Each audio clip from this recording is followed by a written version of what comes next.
कार्यशील पूंजी का प्रबंध पार्ट 3 में आज हम सबसे पहले बात कर रहे हैं कार्यशील पूंजी की आवश्यकता का अनुमान लगाना या estimating of working capital requirements.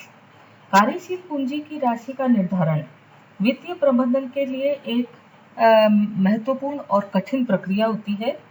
आवश्यक कार्यशील पूंजी व्यावसायिक क्रियाओं के लेवल्स पर निर्भर करती है, इसलिए वर्किंग कैपिटल का एक फॉरकास्ट तैयार किया जाता है और इसके लिए क्रियाशीलता स्तर के हर स्टेप पर इसका की स्टडी की जाती है, कैलकुलेशंस किए जाते हैं।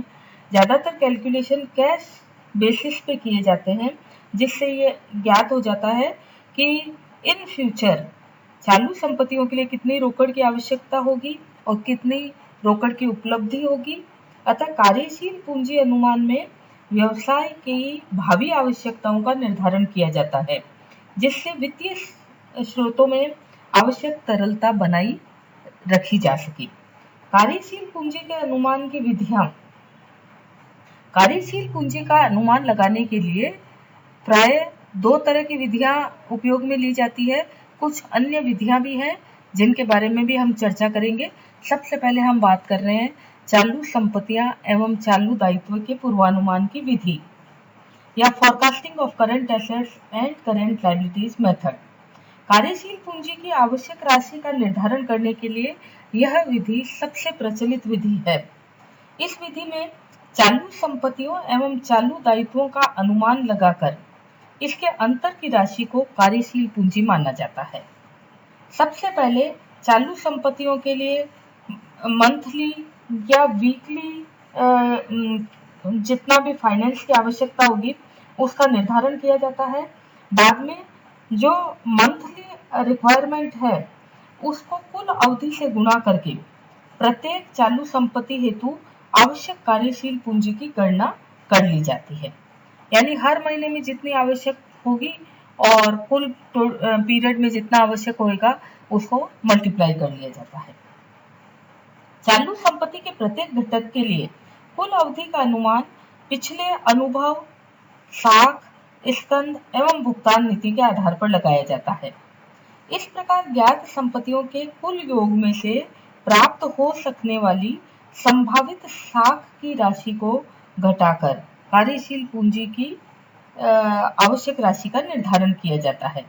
इस राशि में से कुछ प्रतिशत आकस्मिकताओं के लिए जोड़ लिया जाता है। इस प्रकार कैलकुलेटेड कुल कार्यशील पूंजी की राशि में से बैंक से उपलब्ध हो सकने वाली राशि को घटाने पर कार्यशील पूंजी की वह मात्रा ज्ञात हो जाती है जिसकी व्यवस्था व्यवसायी को करनी है। ग्राहकों द्वारा ऋण मांगने पर बैंक एक निर्धारित प्रारूप में कार्यशील पूंजी का अनुमान लगाती है या अनुमान करती है। इसमें opening stock of raw material, working progress और फिनिश्ड गुड्स, इनकी टोटल में डेटर्स और bills receivable, provision for working expenses and advances, इनको जोड़ दिया जाता है और इनके अगेंस्ट रॉ मटेरियल और स्टोर्स को खरीदने पर जो क्रेडिट परचेज होती है और lag in payment of wages इत्यादि जो है इनको घटा दिया जाता है। जो शेष राशि बचती है उसमें से बैंक से जितनी उपलब्ध राशि हो सकती है उसको घटाते हैं। बाकी राशि मार्जिन ऑफ वर्किंग कैपिटल कहलाता है।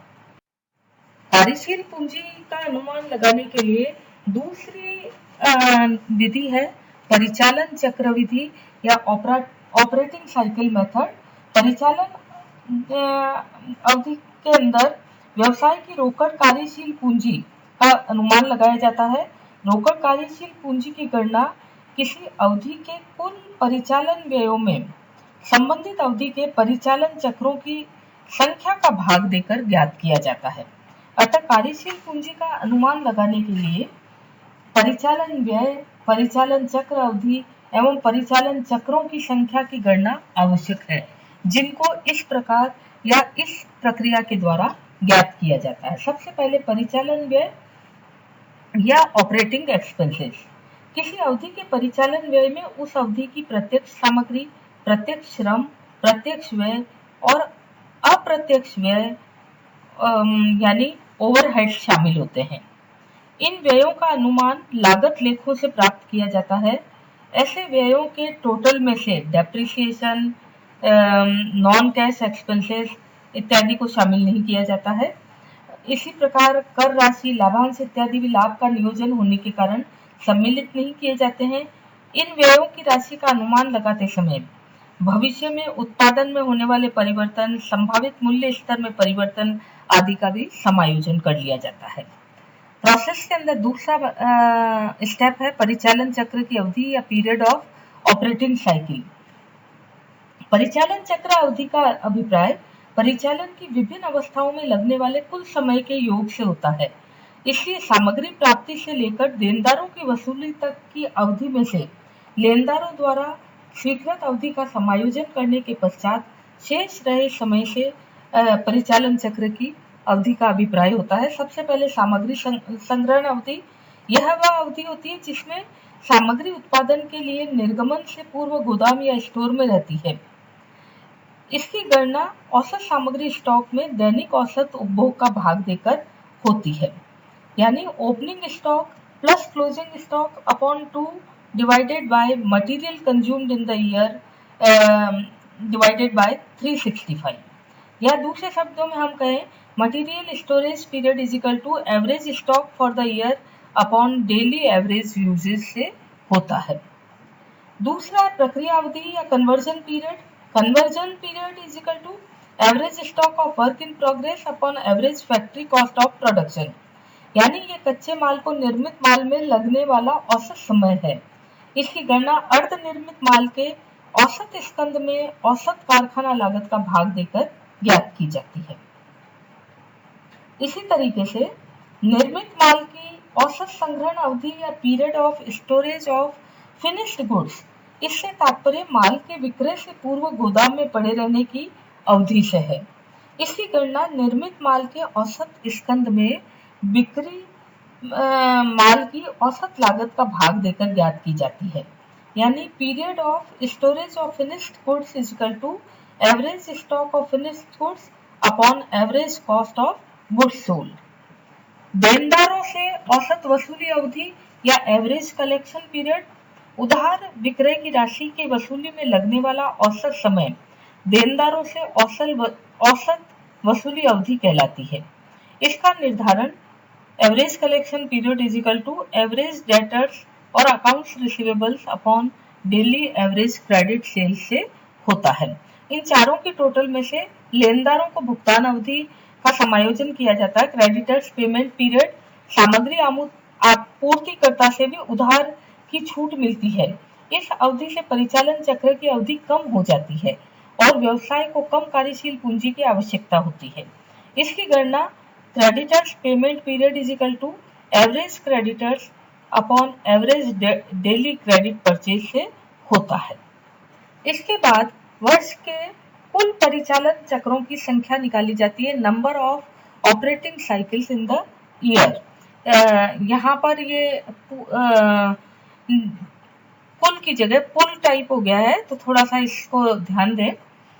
वर्ष के कुल परिचालन चक्रों की संख्या।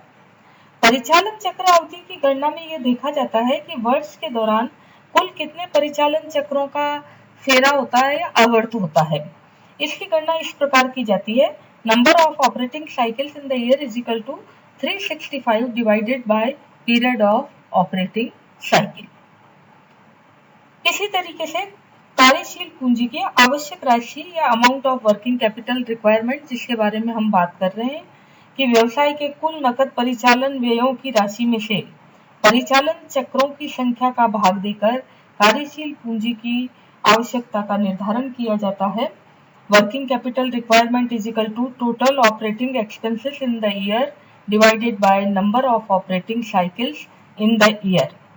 इस कार्यशील पूंजी में आकस्मिकताओं के लिए कुछ निश्चित प्रतिशत और जोड़ा जा सकता है, क्योंकि जो ये गणनाएं करते हैं वो केवल अनुमान मात्र होते हैं, इसलिए अनुमान में संभावित अशुद्धताओं को पूरा करने के लिए कुछ अतिरिक्त प्रतिशत जोड़ा जाता है।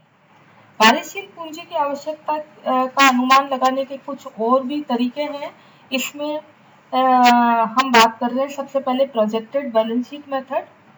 इस विधि में भावी अवधि में होने वाले लेन देन को ध्यान में रखते हुए विभिन्न संपत्तियों और दायित्वों का पूर्वानुमान लगाकर इनके आधार पर एक चिट्ठा बना दिया जाता है और इस चिट्ठे को प्रोजेक्टेड बैलेंस शीट कहते हैं। इस चिट्ठे में संपत्तियों एवं दायित्वों का अंतर ज्ञात करके उसे ही कार्यशील पूंजी मान लिया जाता है। यदि संपत्ति पक्ष का योग दायित्व पक्ष से अधिक होता है तो कार्यशील पूंजी की कमी को व्यक्त करता है, जिसकी व्यवस्था प्रबंधकों को बैंक ओवरड्राफ्ट या अदर सोर्सेस से करनी पड़ती है। इसी तरीके से एक मेथड है profit and loss adjustment method या लाभ हानि समायोजन विधि। इस विधि में आगामी अवधि जिसके लिए कार्यशील पूंजी का पूर्वानुमान लगाना है, उस अवधि में होने वाले लेन देनों को ध्यान में रखकर पूर्वानुमान लाभ हानि खाता बनाकर शुद्ध लाभ की गणना की जाती है।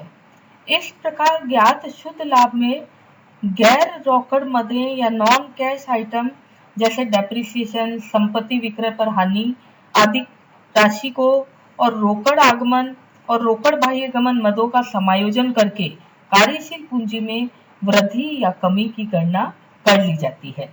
जैसे नेट इनकम में नेट कैश आइटम और कैश इनफ्लो आइटम जोड़ दिए जाते हैं और कैश आउटफ्लो आइटम को घटा दिया जाता है, तो बैलेंस जो बचता है वो net changes in working capital होता है और उसके आधार पर वर्किंग कैपिटल की गणना की जाती है। इसी प्रकार एक मेथड है रोकड़ पूर्वानुमान विधि या कैश फॉरकास्टिंग मेथड। इस विधि के अंतर्गत आगामी अवधि में संभावित रोकड़ प्राप्तियों एवं भुगतानों का अनुमान लगा लिया जाता है, cash inflows and cash outflows. तत्पश्चात कुल संभावित रोकड़ प्राप्तियों एवं भुगतानों की तुलना करके संभावित रोकड़ आधिक्य या घाटे का अनुमान लगा लिया जाता है, ताकि घाटे का पूर्वानुमान लगने की दशा में उस घाटे की पूर्ति करने के लिए संस्था प्रबंधक अपनी भावी योजना बना सके। वैसे यह विधि रोकड़ बजट का ही एक रूप है, जिसको कि हमने पहले भी चर्चा की है। धन्यवाद।